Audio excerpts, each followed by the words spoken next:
सो आप सबको याद होगा जो मेरी फेसबुक, यूट्यूब, टिकटॉक, इंस्टाग्राम और ट्विटर पे वीडियो देखते हैं कि ये शायद one of the best PSL ever है।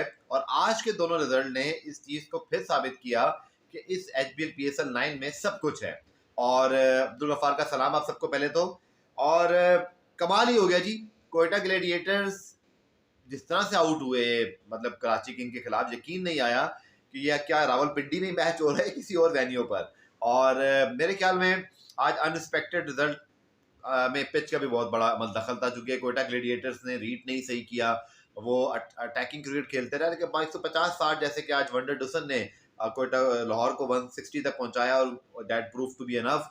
और लेकिन कोयटा शायद समझ नहीं पाया, थोड़ा सा मुझे लगता है कि कंसंट्रेशन नहीं था उनका मैच के ऊपर, थोड़ा सा पिच को और बाकी चीज़ों को उस तरह से रीड नहीं कर पाया। होता है कभी कभी क्रिकेट में ऐसा, चूंकि आप उस एनवायरनमेंट में चल रहे होते हैं कि शायद हाई स्कोरिंग मैच है, हाई स्कोरिंग वेन्यू है, तो उसी तरह सब कुछ होगा। लेकिन डे मैच में बहुत रन बनते हैं यूजली रावलपिंडी में, बट आज ऐसा नहीं हुआ। And they were shut down for 116 और उसके बाद बहुत आसान विन कराची किंग्स की। और पूरा का पूरा जो टूर्नामेंट है ना वो ट्विस्ट हो गया उसके अंदर।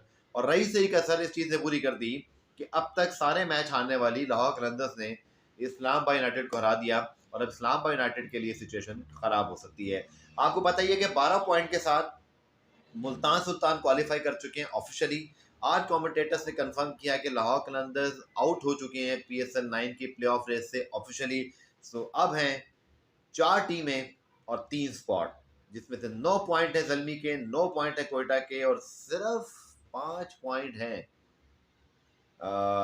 इस्लामाबाद, सॉरी 7 पॉइंट हैं इस्लामाबाद यूनाइटेड के, और 6 पॉइंट हो गए कराची किंग्स के। तो अभी कोयटा, पेशावर और कराची और इस्लामाबाद के दरमियान रेस जारी है, जिसमें डेफिनेटली कोयटा और जो पेशावर है वो चूंकि 9-9 पॉइंट्स हैं तो वो अपने आप को बहुत इस हद तक सिक्योर समझ सकते हैं। लेकिन आने वाले मैचों में सिचुएशन कुछ भी हो सकती है, तो this PSL is becoming more and more interesting. लेकिन आज कराची को फुल मार्क्स कि उन्होंने अच्छी विकेट पर, जो मुश्किल विकेट थी बैटिंग के लिए, वहां पर अपने जो लेंथ है वो अच्छी रखी है। शेख मलिक का इस्तेमाल बहुत अच्छे कर रहे हैं, शाद मसूद, हसन अली ने शानदार बॉलिंग की, कैचिंग अच्छी थी। और फिर कोयटा ने तो जितने रन बनाए थे उसके बाद चांस बचा ही नहीं था, क्योंकि इतने कम रन पे तो कोई आउट नहीं होने वाला है इन विकेटों पर। चूंकि विकेटें जितनी स्लो क्यों ना हो, लेकिन 120 पे मैच नहीं बनता। और वंडर डुसन को बहुत तारीफ देना पड़ेगी, लेकिन शाहीन शाह अफरीदी ने आज आकर जो अपने आप को प्रमोट किया और जो रन बनाए, आई थिंक उसने लाहौर को चला दिया। वरना वहां पे लाहौर भी उनकी गाड़ी को भी ब्रेक लगा हुआ था, लेकिन जो एक तीसरे गेयर में ले गए गाड़ी को, और उसके बाद फिर चल सो चल हो गया। और अच्छी फिनिश की डेविड वीजा ने भी। और उसके बाद तो डिजास्टर स्टार्ट रहा। इस्लामाबाद यूनाइटेड अगेन, इनको एक प्रॉब्लम है, ओवर द ईयर्स हमने देखा है कि वो अच्छी खासी क्रिकेट खेलते हैं, बट उस विकेट पर जहां पर उनको वो क्रिकेट नहीं खेलनी होती, यानी कि बैस बॉल स्टाइल वाली, वो वहां पर भी वही जबरदस्ती खेलने के चक्कर में आउट हो जाते हैं कंपटीशन से, और जबरदस्ती की शॉटें मारते हैं। और आज भी इस रन चेज में एक सेंसिबल अप्रोच चाहिए थी, ना कि मार धाड़ वाली क्रिकेट, और सब उसी तरह आउट हुए। और यही इस्लामाबाद की टीम जो है ना, इसी वजह से, अगर आप मेरी बात याद रखिएगा, पिछले 2-3 पीएसएल में इसी वजह से वो बड़े मैचेस में कहीं ना कहीं अचानक से गिर जाते हैं। और इवन प्ले ऑफ के अंदर भी, कि जहां जरूरत नहीं होती वहां पर भी वो उस तरह की बैटिंग करना चाहते हैं जो कि कंडीशंस के लिहाज से सूटेबल नहीं होती।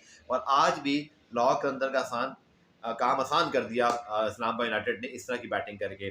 So the PSL playoff race is wide open between the 4 teams. Multan Sultan officially qualified. Lahore Qalandars officially eliminated now.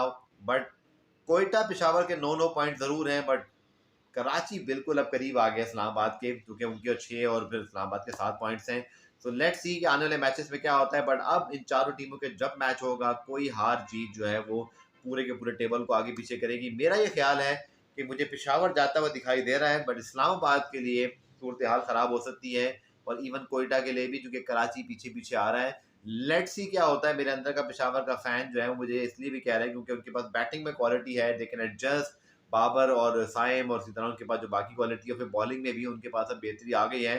But Peshawar को बॉलिंग बेहतर करना पड़ेगी, बॉलिंग की वजह से उनको भी कोई ना कोई आगे जो है वो परेशानी हो सकती है। बट कोयटा, इस्लामाबाद और कराची, तीनों को बहुत मेहनत करने की जरूरत है। The race is wide open. आप भी ख्याल में मुल्तान के अलावा बाकी 3 कौन सी टीमें प्लेऑफ में पहुंचने वाली हैं, मुझे जल्दी से बताएं कमेंट सेक्शन के अंदर, चाहे फेसबुक पर, यूट्यूब पर इंस्टाग्राम पे, टिकटॉक पे या फेसबुक या ट्विटर पे, यहाँ भी देख रहे हैं वीडियो को।